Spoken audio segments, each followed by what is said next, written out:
When I drank so much that I ended up with a stomach bleed, Alice was off with her first love, booking a presidential suite. The next day, she showed up at the hospital to see me, her expression indifferent. Don't be jealous. You already know a man has to be my equal to be my husband, I chuckled. Alice, no need for politeness. We're just bedmates, explaining this is unnecessary. When Alice came to the hospital, her dress was a bit wrinkled and her makeup was slightly smudged, clear evidence of a night spent out.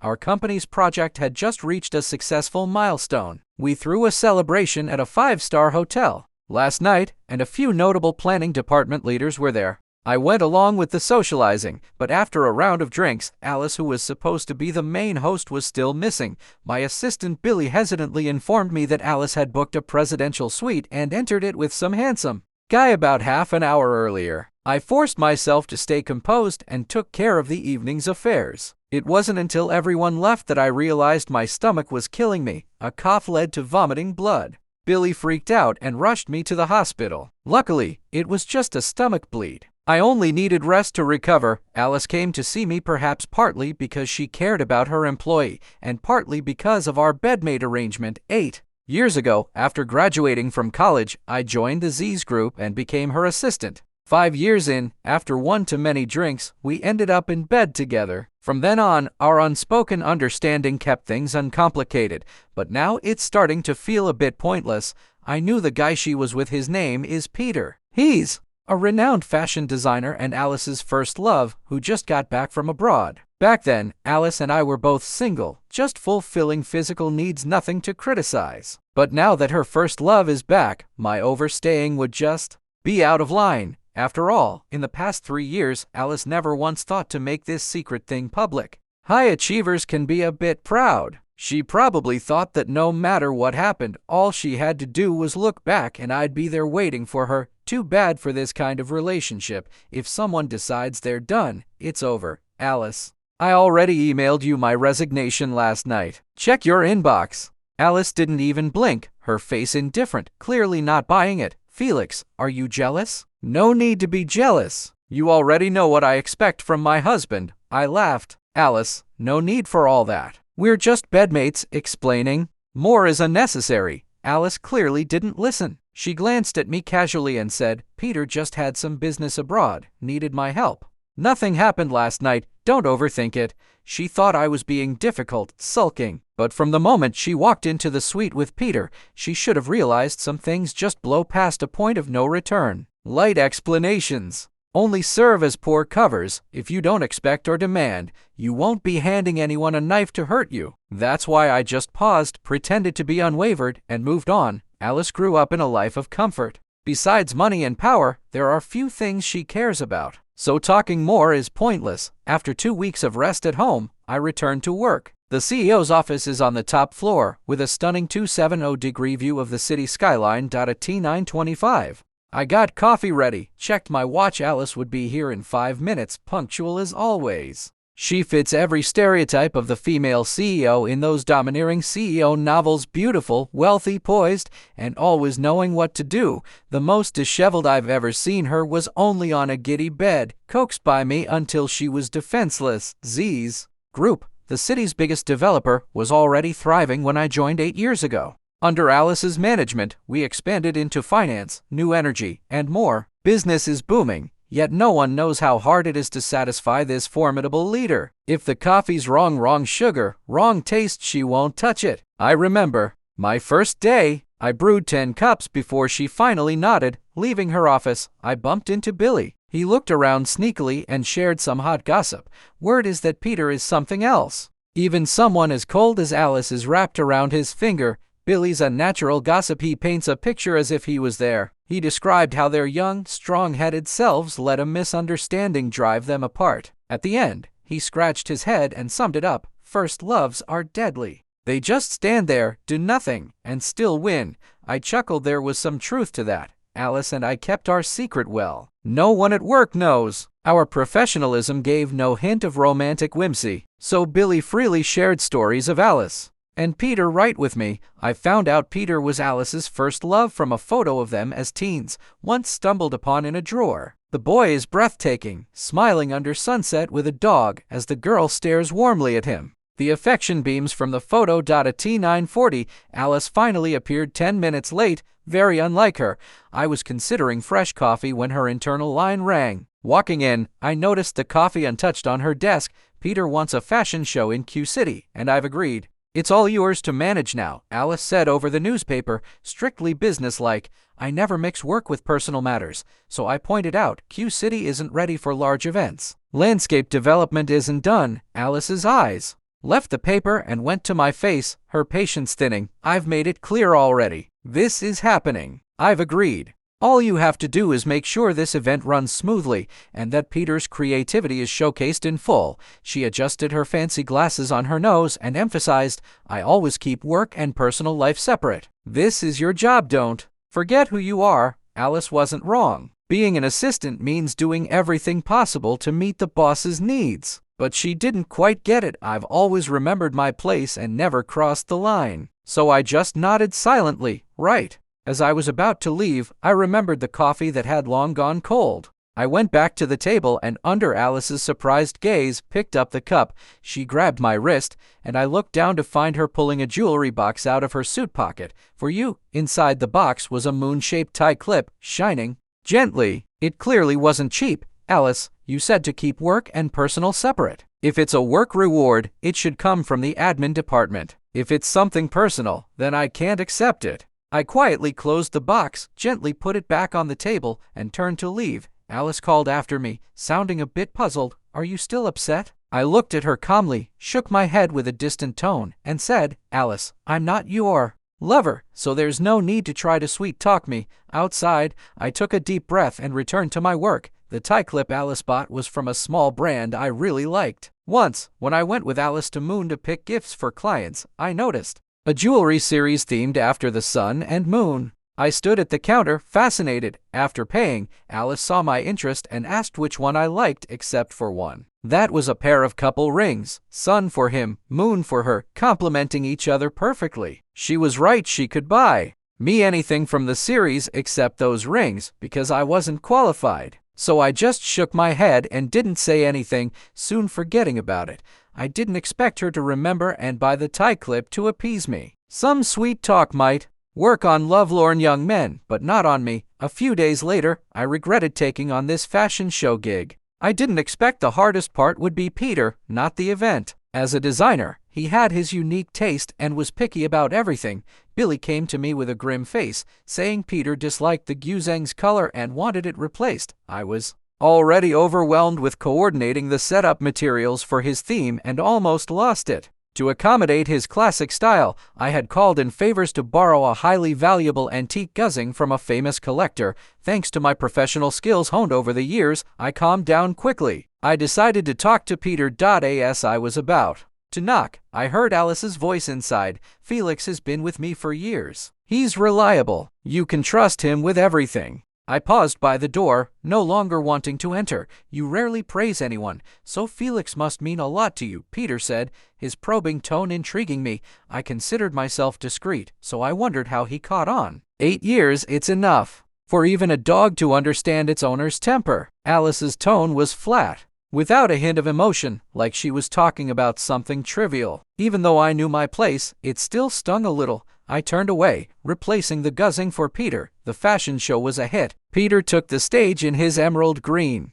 velvet suit, charming everyone. He raised his wine glass and thanked the crowd. I have to thank someone special. We were separated by misunderstandings and lost time. But now I want to tell her I'll always be by her side. She deserves all my love. Peter proclaimed his passion to the world, and applause thundered in the room, cameras flashing like crazy. Under the lights, the ring on his finger glistened. Moon's sun-themed couple ring. Only she has the right to wear it. A wave of emotion hit me, and I involuntarily glanced at Alice. Countless curious eyes were on her. Alice smiled affectionately. Her usually cold demeanor warmed, but her smile didn't reach her eyes. After 8 years, I could tell her mood. Peter had made an announcement without her agreement. Alice always plans meticulously and hates when Others act without permission. I blinked away the mist in my eyes. By the time I looked back, her displeasure had vanished, replaced with gentle affection. Peter was different. She openly favored him. I remember our night 3 years ago. After some drinks, I messed up at work, and she yelled at me. Depressed,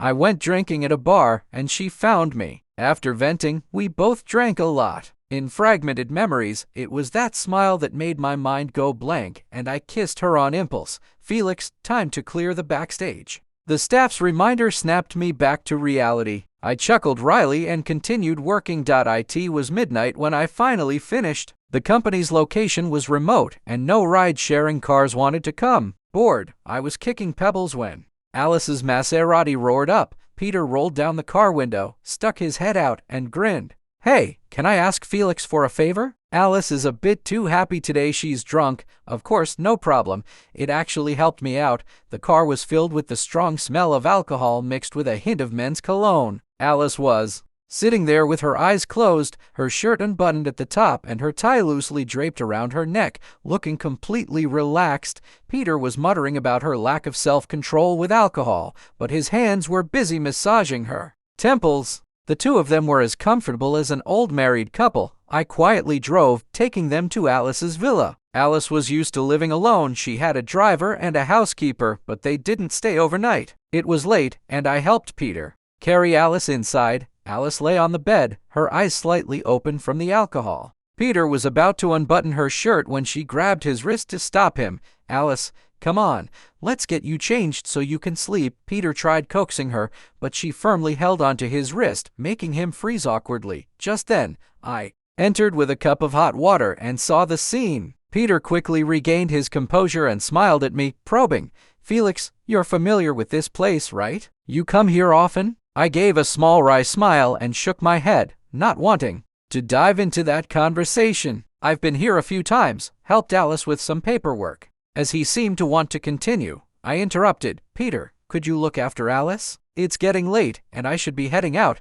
I set the cup down on the bedside table and turned to leave, but Alice grabbed my fingers. "Felix, don't go," Alice mumbled, as if dreaming about something unpleasant. I pried her fingers off gently, forcing a smile. "Alice has me mixed up with someone else. She must really be out of it." Peter's handsome face cracked slightly. He asked sharply, to me and to Alice, "Who's Felix?" As I left the villa, the night air was refreshingly cool. Walking out into such a clear night helped clear my head.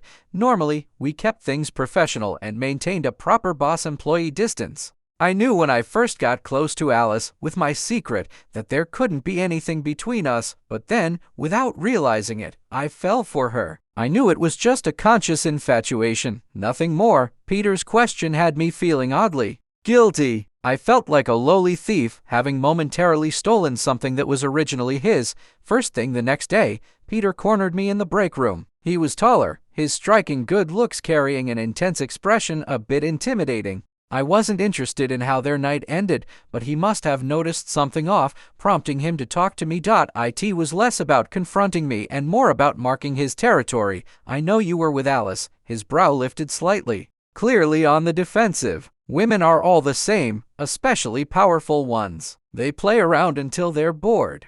You've been with her for 8 years. You must know what kind of person she is. You should know your place and her position, her ambitions, her family. They need someone like me to support her." Peter hit the nail on the head. He wasn't just a famous fashion designer, but also the heir to X Group, the beloved son of Jack, a financial mogul in Jingcheng. Early on, X Group had acquired land by Keeley Lake, where the government plans to build a new CBD. Everyone's competing for a piece of the action, Z's Group included. So, he leaned down, searching my face inch by inch. Not seeing the expected distress or humiliation, he seemed momentarily surprised, then continued, "So I'd prefer not to see you at Z's Group anymore." I set my half-made coffee aside, listened to him finish, and then continued brewing my coffee. "Peter, you misunderstand. With Alice, it was just about mutual comfort, nothing emotional. I'm very clear about that. None of Alice's affection was ever mine. If I ever let myself get carried away, the outcome would be disastrous for me." I paused, pulling out my phone and showing him an email. "I've resigned." The break room fell into a brief silence. "I haven't approved your resignation." Alice's cool voice shattered the quiet. Clad in a sharp business suit, she showed no signs of last night's disarray. Peter's eyes lit up, and he quickly walked over, affectionately linking arms with her, the ring on his finger glinting harshly. Alice, what are you doing here so early? It's my fault for last night. He paused just right, leaving plenty to the imagination. Alice patted his hand reassuringly. I'll be at the fashion show this afternoon. You head back for now. After this display of intimacy, Peter left smug. As he departed, he glanced at me, reminding, look after Alice for us, Felix. Having wasted a bit of time, my coffee had cooled again, forcing me to brew a fresh cup.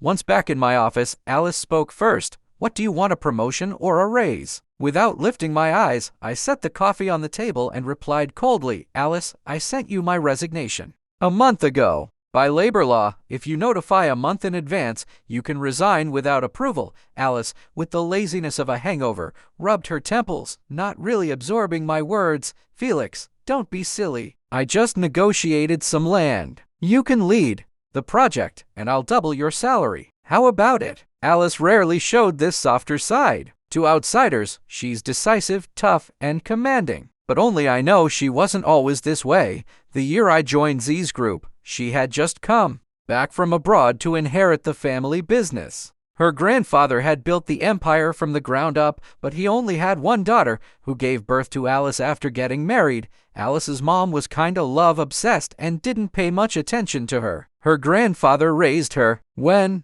Alice was 10, her grandfather passed away. Her parents divorced, and within 2 months her mom remarried. Her stepdad came from humble beginnings. He was smart and ambitious, quickly charming Alice's mom into bringing him into the company. Step by step, he took control. Alice had the title of the heiress, but no one thought much of her. Her stepdad didn't help throwing obstacles in her way. I was there for her through it all. I stayed up late working on plans, accompanied her to boozy business meetings, and went to construction sites with her, getting dusty and dirty. I saw her at her worst and was there for her triumphs. I know what she gave up and what she gained. I've had feelings for her. One time we met with a female investor. After a few drinks, that old creep hit on me, and there was nothing I could do. Alice saw it, flipped out, and almost slapped the guy. I had to stop her. No surprise, we lost that investment. That time, her stepdad and some top managers were making life difficult for her. That deal was crucial for her. Outside, she screamed at me for the first time.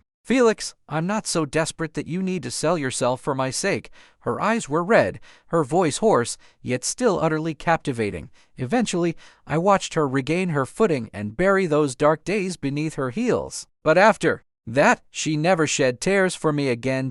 So it's time for me to leave. Alice, can you sign this for me? I pointed to the blank spot on my resignation letter while calmly reciting today's schedule. Meeting with Leo at 10:30 a.m. We were supposed to check out the site this afternoon, but since you want to attend Peter's show, I've rescheduled it for tomorrow morning. Is that okay? Alice stared at the paper, ignoring me completely. I didn't care and pressed on. Alice, today's my last day at Z's group. I'll finish the resignation paperwork this afternoon. Everything's already handed over to Billy. He'll accompany you to Peter's show. She finally looked up, clearly ticked off by my indifferent tone. Felix, do you really think I can't manage without you? I sighed deeply and left the office. I started packing. Over the years, I'd accumulated a lot, but none of it felt worth keeping. Billy came over nervously, listening for sounds from the CEO's office before asking, almost sadly, Felix, are you really leaving? What about me? You're the only one who can handle Alice. I chuckled, trying to comfort him.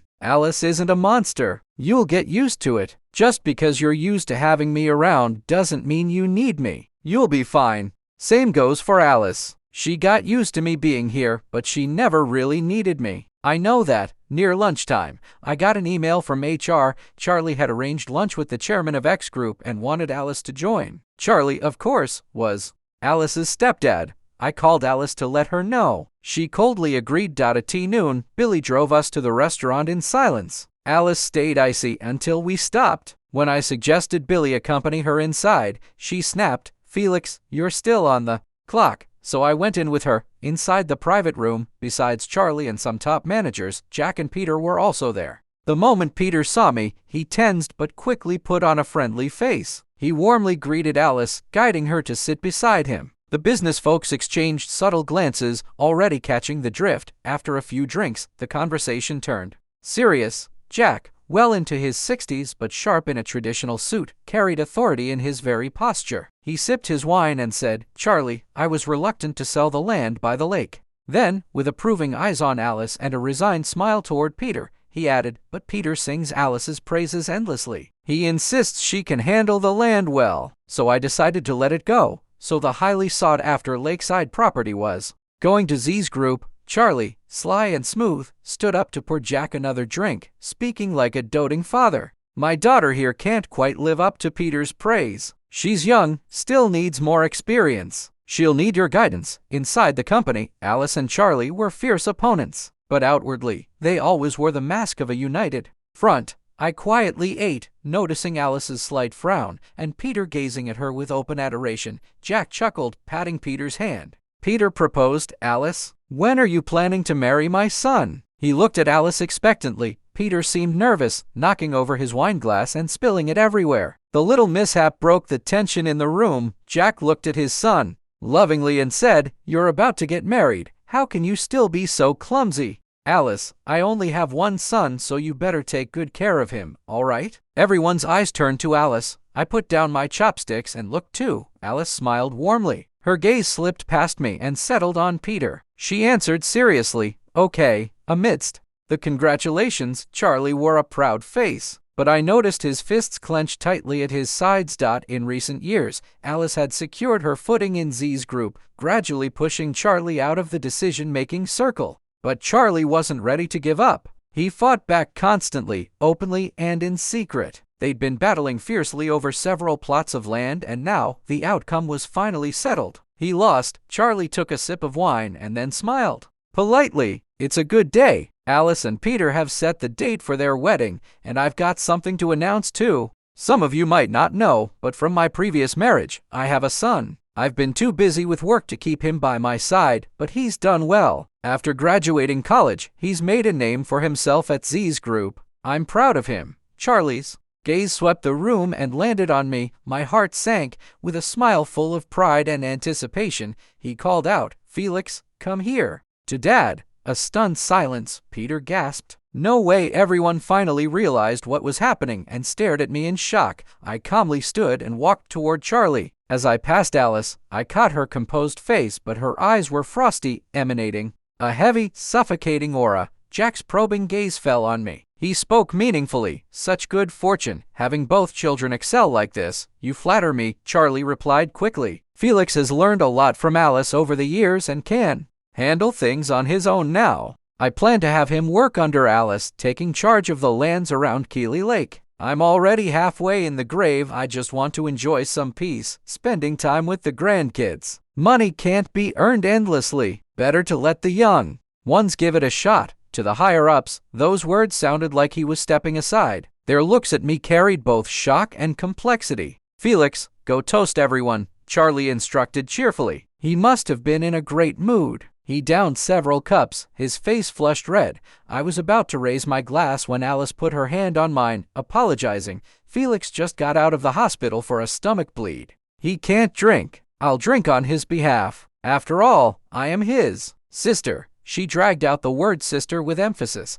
and I could almost see the room full of executives conjuring some dramatic family saga in their minds. Peter shot me a cold, resentful look. I gently moved Alice's hand aside, raised my glass with ease, and said, "Thanks to Alice's guidance, I've learned a lot over these 8 years at Z's group. Who I'm related to doesn't really matter. What matters is that I'm setting out on my own path. I've already quit. Today is my last day at Z's group, but I hope we'll cross paths again in the future." After delivering those polite words, I took a small sip, satisfied to see Charlie's face twist with anger. Though he had to hold it in, the dinner carried undercurrents of tension. Afterward, Peter quickly led Alice away. Once everyone else had left, Charlie's suppressed anger finally erupted. "I brought you into Z's group to keep an eye on that girl. All these years you never said a word to me, and instead you helped her against me. I'm your only father. Everything will be yours one day. I'm doing all this for you, and you just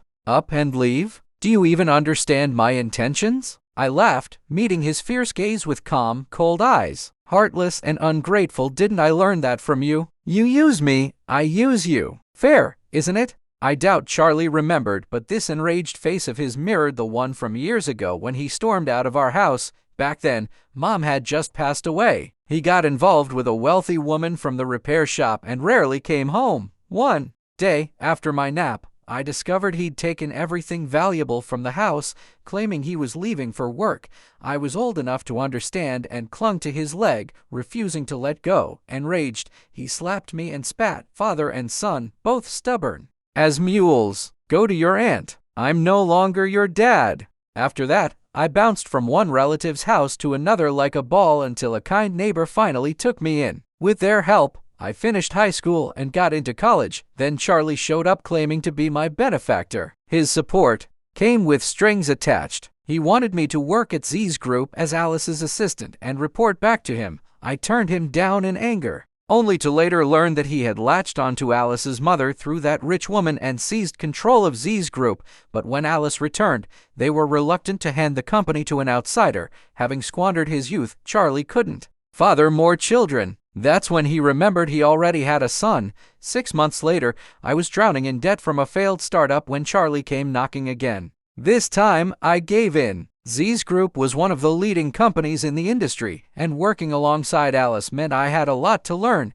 If you could marry Alice, I wouldn't contest a thing in the company, Charlie told me. After all, wouldn't it all belong to my grandson in the future? That was exactly what he said. Coming from a humble background, he always believed bloodlines were superior. That's why, when it came to my secret relationship with Alice, he never intervened. He turned a blind eye. Unfortunately for him, his dream shattered today. From now on, we were finished. You're not my dad, and I'm not your son. Those words crushed Charlie completely. I turned to leave only to find Alice there, a storm brewing in her eyes. I didn't know how long she had been standing outside, but she'd heard enough. Felix, she said, her brows sharp, her eyes frighteningly bright. I underestimated you. Alice, it was the first time I'd ever called her by name. He's him, and I'm me. Sure, he tried to use me, but I never betrayed you. In these 8 years, I believe I've been worthy of every cent you paid me. Oh, really? Alice suddenly laughed, her lips curling with sarcasm. But did you live up to my trust? When you were pleasing me in bed, was your mind busy scheming against me? I'm sure Charlie taught you every trick he knew. After all, he clawed his way into his position the same way back then. Like father, like son. She bent down, her fingers slowly tracing circles on my cheek. The warmth of her touch clashed with the ice in her words. But I'm not my mother. I've got a clear head, Felix. 3 years ago, I found out about your little connection with Charlie. You cozied up to me, and I played along. No harm done. Why not play with something that's freely given? Letting you sleep with me for 3 years without you gaining a thing. Felix, aren't you just pathetic? Vile even. How do you even compare to Peter? You can't hold a candle to him. Now that he's back, do you think you can just walk away unscathed? Dream on. A bone-chilling cold crept into my limbs. Her words stole my breath. Turns out, from beginning to end, I was nothing but a joke. I thought I was clear-headed, but after years of struggling with myself, I had lost myself. My heart, everything. Step by step, only Alice had stayed clear. She never loved me. Not for a second. She just watched me like she was watching a comedy play out over years. Felix, did you forget how I got here? Do you forget what happens to those who betray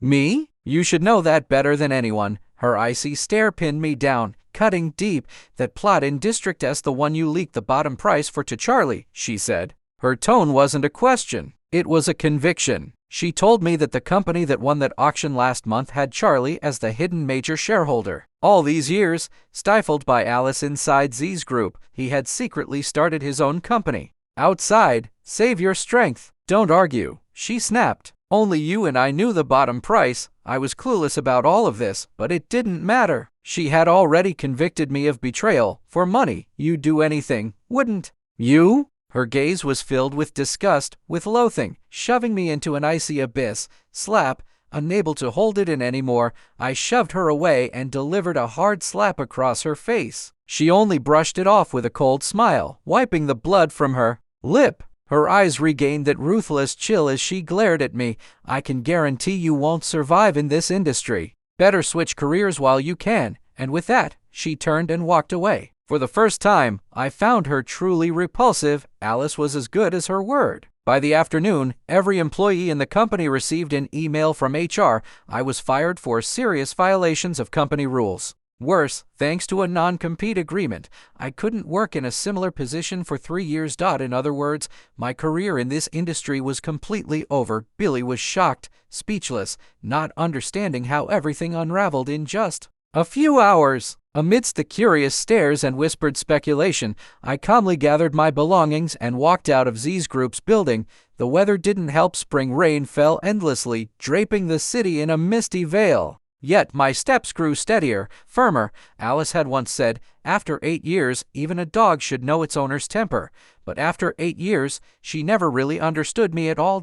So much so that half a year later, when she saw me again at an industry exchange meeting, her expression was one of genuine surprise. Through the crowd, her eyes settled on me, dark and complicated. Peter, following her gaze, spotted me too, and his face instantly darkened. He dragged Alice over to where I stood, his voice edged with provocation. Felix, if I'm not mistaken, you got fired from Z's Group and can't work in this industry for 3 years. And yet here you are, just 6 months later. Guess Z's Group's legal department will be busy. I was about to respond when a clear voice came from behind me. The people we hire at H Group don't need Z's Group's legal department to worry about. Peter's eyes widened. He tried to stay composed, but his voice trembled. Jenny, what are you doing here in Jing City? No wonder he was shocked. H Group, Southeast's largest developer, had just entered Jing City's market this year. They'd already pressured Z's Group, snapping up several prime properties.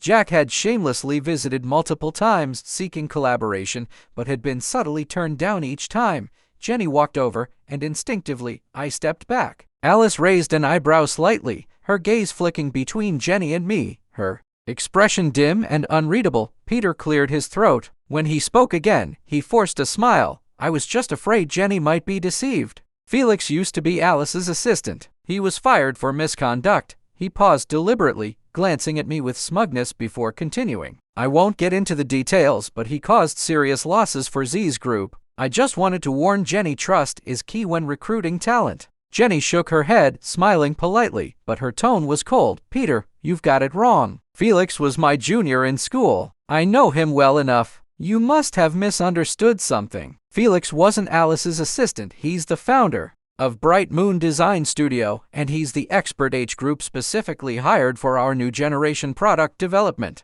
Peter's smile broke, and he stammered, Jenny, you're kidding, right? Jenny chuckled softly and added, Felix is also the keynote speaker for our Smart Living project. He'll be on stage in half an hour. Alice, who had been silent until now, finally spoke. Her eyes locked onto mine, her voice low. Felix, I really underestimated you. I ignored her and went straight back to the conference room to prepare my presentation. Alice probably didn't take it well, because during a break, just as I stepped out of the restroom, she pulled me into an empty meeting room. The evening sun poured through the glass windows, painting the room in blood-red light. She leaned close, her breath hot against my ear, her voice husky. Felix, how long did it take you to cozy up to a new patron? Is this how you're getting back at me? Don't forget whatever that woman can give you, I can too. I nearly laughed. Alice must have forgotten that 6 months ago, she was the one who had personally thrown me away. All this pretentiousness now was just her possessiveness rearing its head.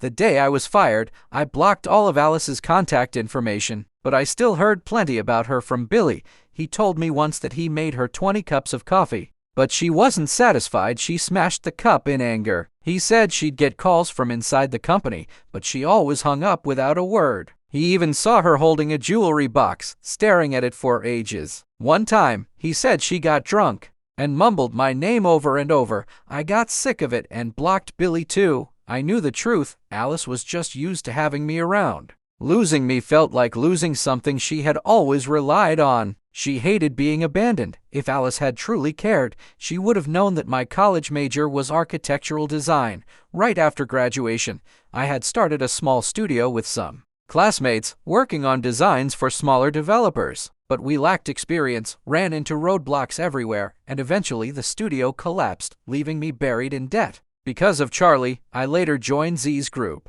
The skills I have today? I learned them bit by bit thanks to Alice. I even went on to pursue a part-time master's degree, squeezing every ounce of effort out of my free time. I never gave up on my youthful dreams. After 8 years of grinding, every lesson, every scar gave me the confidence to walk away gracefully and start over. In a strange way, I owed a part of my success to Alice. She trusted me completely, praised my creativity, acknowledged my work, and valued my effort, but she had also stood above me, watching me struggle through a one-sided emotional drama until I had nothing left, until all my affection was burned out, and I finally walked away with scars. Can you? I asked her. My words cut deep. Alice's mouth opened like she wanted to argue, but nothing came out. I pressed forward, pushing her aside and taking a deep breath. So stop with this nonsense. Deep down, you know it won't change anything. She froze, staring at me with a distant look. These 8 years, she whispered, in your heart. What was our relationship, really? I snapped, impatient. Alice, stop deluding yourself. Even if I told you otherwise, would you call off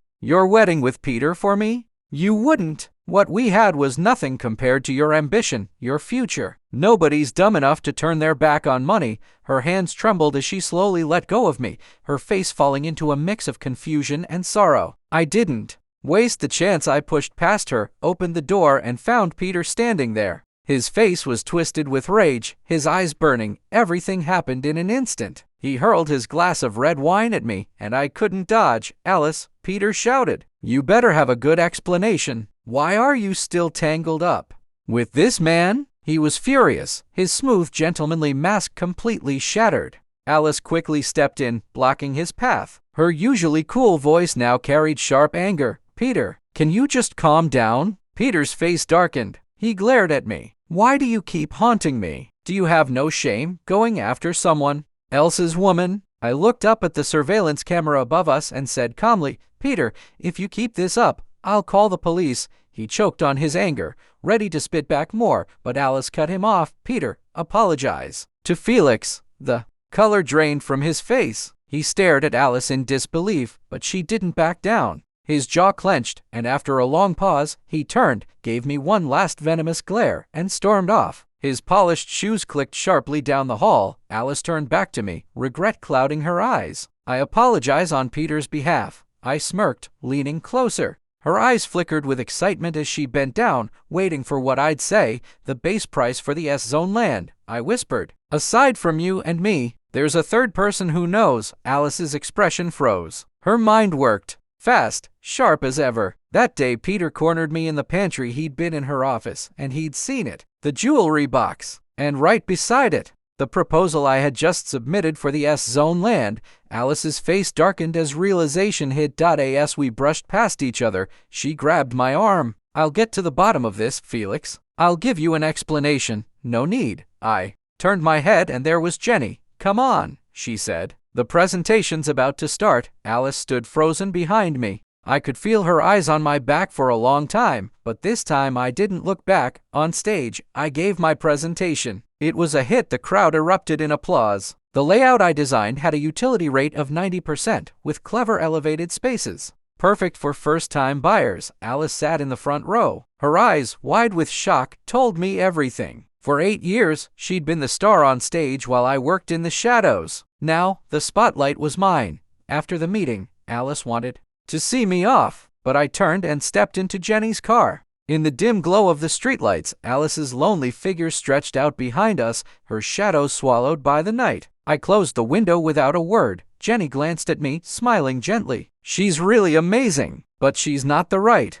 person for you. I chuckled. Yeah, no point wasting time on that. But not long after, Alice came looking for me. I had moved, but somehow she found my new address. When I got home from work, she was waiting downstairs. Winter had wrapped the city in white. She stood in the snow, dusted in frost, like she'd been there for hours. I walked straight ahead, collar pulled tight, ignoring her. Felix, she called softly. I'm sorry, I wasn't in the mood, but as we passed, she grabbed my hand. Please, she begged, give me a chance to make it right. I scoffed. Make it right? How? She pulled out a jewelry box. My chest tightened at the sight of it, but inside, it wasn't the old tie clip. It was a pair of sun and moon rings, diamonds sparkling faintly. She cradled them like they were everything.